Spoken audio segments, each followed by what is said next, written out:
Welcome to the fourth edition of the Democracy Herald. I'm Demos Kratos. Today I want to talk about comparing democracies. This isn't comparing so that we can say, my country's better than your country, but to look at what practices are better for people and how every country can do better. To compare, we first have to measure democracy.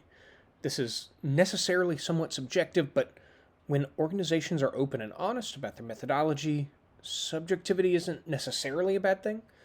Looking at various functions of a society, such as the ability to run for office, or the ability to vote for who you want to vote for, or the ability to say what you want to say about whoever is running for office, can tell you a lot about a country.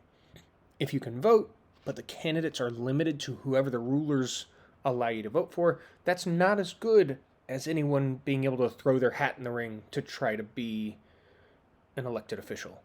There are a number of organizations that attempt to quantify these things, but I want to talk about just two. VDIM on the left is an index that has immense data sets, and it goes back hundreds of years for nearly every country. They want to understand not just how rights and freedoms affect people now, but how they evolved over time, and it's really quite helpful, but it is primarily used for academics because it's an incredibly dense data set. So on the right, The Economist also has a democracy index. This is the same organization as the magazine, and the index is really great.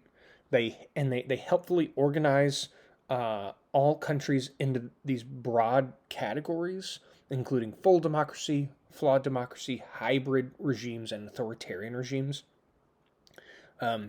It gets a number of headlines. It's a really easy to understand, digestible index. So while it's not quite as comprehensive as VDIM, it's still a really helpful index. Using these indices, it's easier to look at issues that affect everyday people all around the world. It's not the end of any really in-depth analysis, but it's a great starting point. However, with everything subjective, there are valid criticisms. The Economist specifically has had trouble with being biased towards Western countries and their allies, and all indices lose focus at times. However, I think this is important.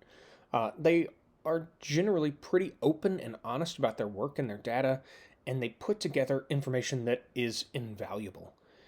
It also helps to point out which regimes are having issues as they slip into more flawed democracy, as we can't, in any country, improve if we don't self-reflect.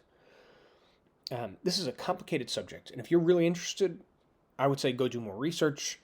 I will be using these in future videos, but if you want to look into it, their websites are incredibly detailed. As always, if you enjoyed this and you want to hear more, please like and subscribe. And if I'm wrong about something or about anything, please feel free to comment and tell me. Thanks.